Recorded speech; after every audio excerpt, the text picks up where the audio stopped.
Good evening, Internet folks. Welcome to Driving Dragons. I'm Daniel, and I'm inspired. Are you?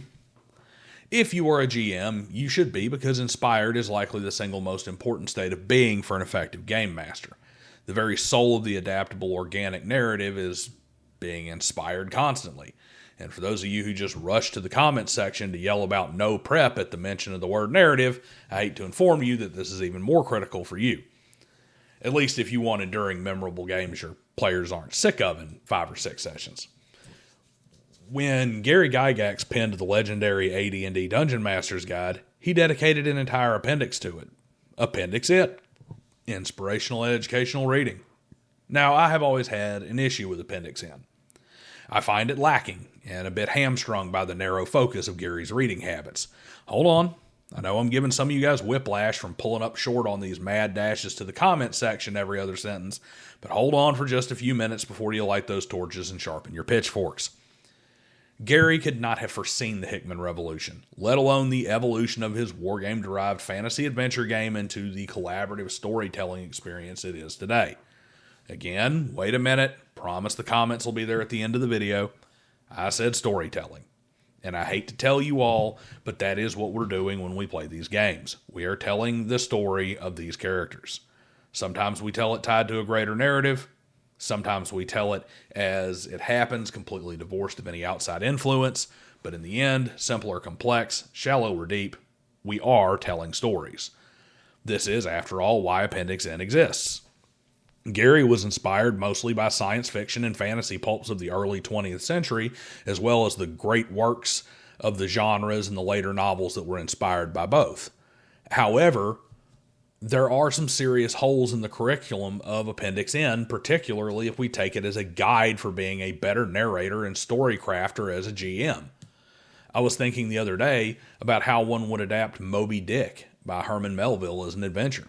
It spawned from the iconic scene at the end when Ahab stands on the whale and stabs at it from hell's heart and for hatred's sake spits his last breath at it. I thought to myself, how great would it be for a player to naturally play out this kind of scene? And that, of course, led logically to how could a game master create such an immersive sense of realism to generate the kind of buy-in a player would need for that to happen?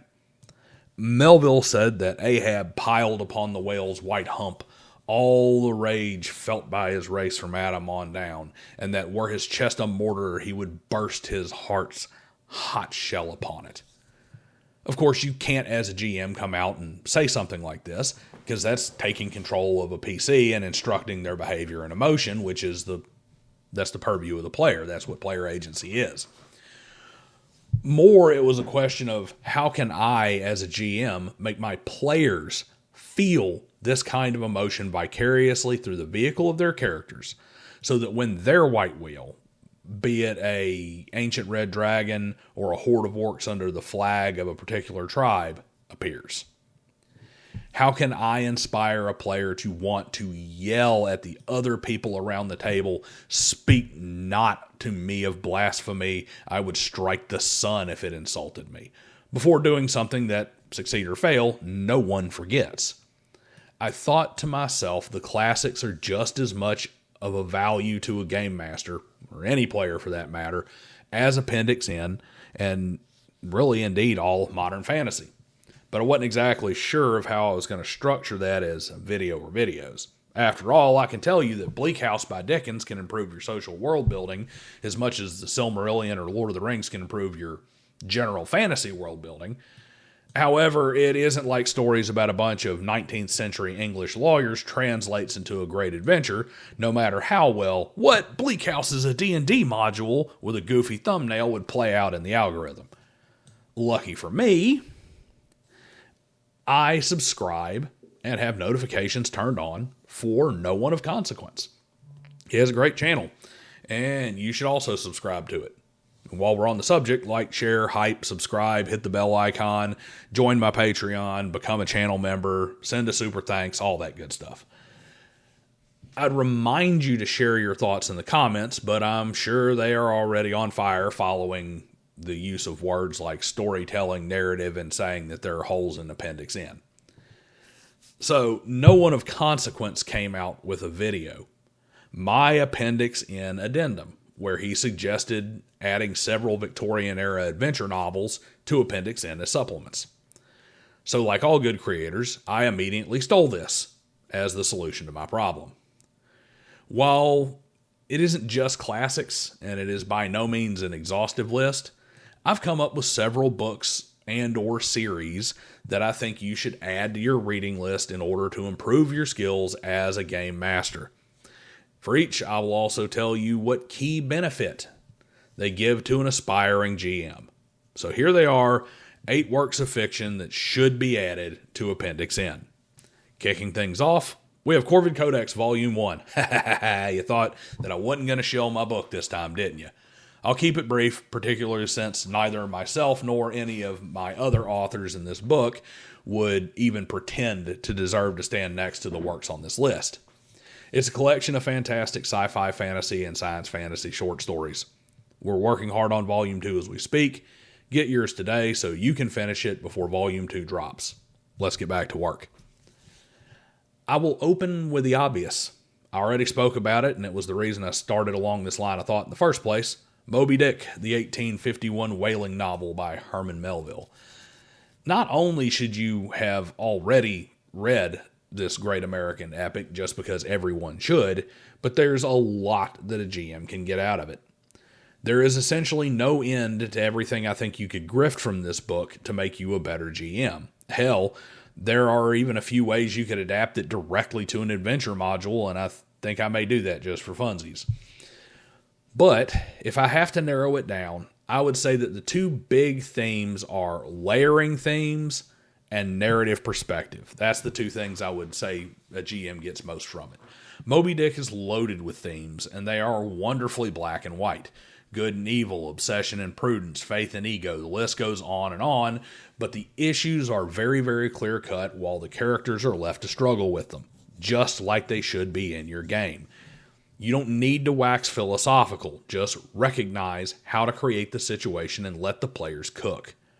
The second point is narrative perspective. Moby Dick is narrated from the perspective of Ishmael, though in TTRPG terms, it is largely a story about Ahab and the interactions of the differing facets of the crew. The GM in Moby Dick is not an all-powerful manipulator, he is an observer and not the focus of the story. A GM who has read Dick extensively can simply walk into every game and say to himself, "Call me Ishmael," and watch his players react and interact as the story unfolds. As a secondary characteristic, you can also see Ahab, the NPC who hires the party as a crew, looking at it as a way to allow the characters to carve their own story and quests beside the quest giver himself. Food for thought. Moving on, the next thing I have is much more modern, and it is the 1967 Dragon Riders of Pern by Anne McCaffrey. Honestly, I am a little perplexed that this didn't make it into the original Appendix N, as the series was very much in the Gary Gygax wheelhouse of science fiction and fantasy, published in the middle of the 20th century. Pern continued its evolution well into the 2000s, with Anne's son Todd taking the reins in 2003, but this science fantasy classic is, in my opinion, an absolute must-read for a certain segment of our player base. It is technically a low fantasy science fiction series with all the trappings of a fantasy series, especially early on. In fact, it is the single most distilled form of the fantasy of every young boy who has ever loved a fantasy film or book. In the distant future, a group leaves Earth for a simpler life. They settle on Pern, potential Earth, resources negligible. In other words, it's an Earth-like planet with no resources any advanced civilization would want. Fast forward to the even more distant future, and a pseudo-Renaissance society of people owe their allegiance to a special group of individuals, the Dragon Riders, who share a telepathic bond with flying, fire-breathing dragons, who are the planet's only defense against a parasitic organism that falls from a sister planet and devours all life if it isn't burned out of the sky. In case you didn't put two and two together, that's futuristic sci-fi past which was forgotten by the inhabitants of Pern, who don't even realize that their planet's name is an acronym for planet that holds no oil and therefore has no terrorists. As a GM, the series shows you how to integrate the idea of a past that exists in the distant future. It is filled with incredible descriptions of modern devices discovered by primitive peoples, and is a great addition to the arsenal of any GM who wants to make their very own White Plume Mountain. Next out, a return to the classics with Alice's Adventures in Wonderland and Through the Looking Glass by Lewis Carroll. You may not know this, but there is already a somewhat forgotten module for AD&D called Dungeon Land. So despite it not being in Appendix N, it's obvious that Gary Gygax saw the value here, and so should you. Whimsy backed by menace and the ability to portray the truly absurd without losing the serious and deadly feel of your game is one of the many things a DM can pull from this work. Also, it's a prime example of how to keep the ridiculous entertaining. Perhaps the best thing a GM can get from a read-through of Wonderland is a great example of how to craft NPCs. The Cheshire Cat, the hookah-smoking caterpillar, the Mad Hatter, the Duchess, the Mock Turtle, the Queen of Hearts, they're all standout examples of characters that are made memorable and distinct in a very short period of time. As a DM, you don't want to fall into monologue mode, reading a half-finished novel to your increasingly bored players. You want NPCs that buy into and attach themselves to, and you want them quickly. Carroll shows you how to do this over and over.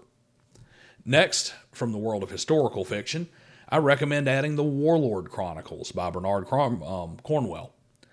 This trilogy is a true story retelling of the Arthurian legends, told first person by one of King Arthur's most trusted commanders. He is writing it as an elderly monk in a British monastery that is under an ever-increasing threat from Saxon conquerors. In present time, he has many discussions with his patron, a young queen who has a romanticized view of Arthur, believing the myths and stories that are already being told by the bards, despite the fact that, we're only 30 or 40 years removed from the actual exploits of King Arthur. These discussions often include things like pointing out how the Round Table was a half-broken stand from the garden, dragged in for convenience when he was trying to get all the British warlords to swear oaths, or how Lancelot was only found at the front of an army when he was leading it back home to tell everybody about his victories.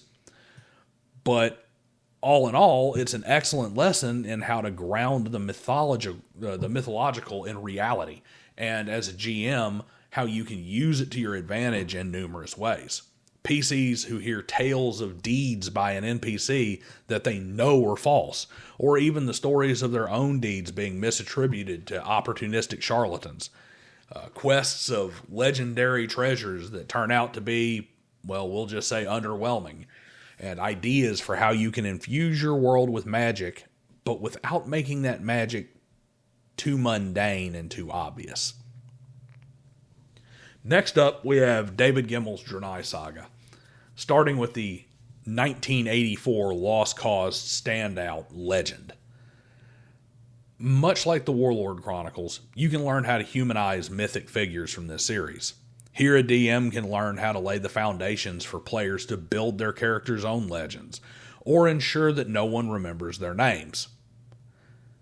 The levels of magic and mysticism vary throughout the series, but above all, Gimmel is a master of taking the reader through the feeling and through the atmosphere of a valiant last stand. He shows players how to act like heroes, and he shows DMs how to create the situations where heroes are truly needed. And plus, he has some of the best examples of how people of specific alignments behave if you know where to look. For instance, the paladin-esque temples of the 30 are a litmus test for understanding alignment, because you immediately jump to lawful good, and it takes a deeper understanding to recognize they're actually lawful neutral. Either way, the books are well worth the read. Next, we reach all the way back to 1844 for a classic we all know, but most of us have never read, The Three Musketeers by Alexandre Dumas. There are good things to be found in all of his great works, but for purposes of being a better player or DM, Three Musketeers stands out. Multiple factions vying against one another on scales both large and small, plots laid out and discovered or executed to perfection, and fantastic examples of how to incorporate flaws and shortcomings into your characters. These all add breadth and life to them, and are all lessons that you can find in this story. It is the quintessential adventure novel, and it could almost be lifted word for word and made into a D&D campaign. If anything, that is likely the best thing that Three Musketeers could teach an aspiring GM. How to create a situation that gives players numerous options and pathways to move forward in an overarching linear narrative without putting the story on rails or forcing anything. Returning to the modern era, we find David Eddings in the Belgariad series. The story of Belgarian and his friends, following the threads of prophecy across the world, has what is likely the most obvious TTRPG benefit on this list. It is a classic D&D fantasy quest, complete with side quests and prophecies that are descriptive enough to provide direction, but vague enough to come true regardless of what decisions are made. I mean, hell, it even has the classic character class archetypes and a main character who essentially gets meta information from the GM from time to time. And I would point out that that is what you get from the Belgariad series as GM. You get a master class in recognizing opportunities for diversions and quote-unquote side quests, as well as an example of the helping hand of the DM showing up when it's absolutely needed without doing what some would call cheating. I would even go so far as to say that there was a situation where dice fudging happens on a cosmic scale, and we get a fun in-game way to deal with a cheating player. The entire series is framed as a great cosmic game between two competing purposes of the universe, and because the story is framed as a game, there is no fantasy story where its application to being an effective game master is more on the nose. We end my additions to Appendix N on a bit of a somber note. It isn't fantasy, and it isn't medieval or even Renaissance. It is distinctly modern. However, For Whom the Bell Tolls, or really any of Hemingway's other war-adjacent novels, can add a tremendous tool to a GM's toolbox. The stories he tells are not exactly what one would call one-to-one fodder for D&D or really even Call of Cthulhu adventures. Hemingway tends to focus heavily on one character, and generally one character and a tragic love interest, as seen in 3 of his 4 most renowned works. Where Hemingway excels, particularly in the arena of what can a GM learn from this, is in his ability to create an emotional atmosphere without being ham-fisted or verbose. Short sentences, simple words, basic symbolism and metaphor, all coming together to imply a tone and tenor of the world around his characters. If you want to feel what it's like to be surrounded in a small war-torn village, you read A Farewell to Arms. If you want to feel what it's like to be working with a small band of rebels dedicated to a mission regardless of how likely it is to fail, you read For Whom the Bell Tolls. As a GM, if you want to learn how to build that feeling and how to moderate the tension with moments of sunshine through the storm clouds, you read Hemingway. So that's it for this one. Thanks to no one of consequence for posting a video that I was able to rip off as a way to deliver these thoughts that I had about Moby Dick and D&D. If you are one of my players and you find yourself on a boat faced with a Leviathan in future sessions, just mind your business. Don't think anything of it. And for the rest of you guys, let me know what you think needs to be added to Appendix N in the comments below, and I will see you guys next time.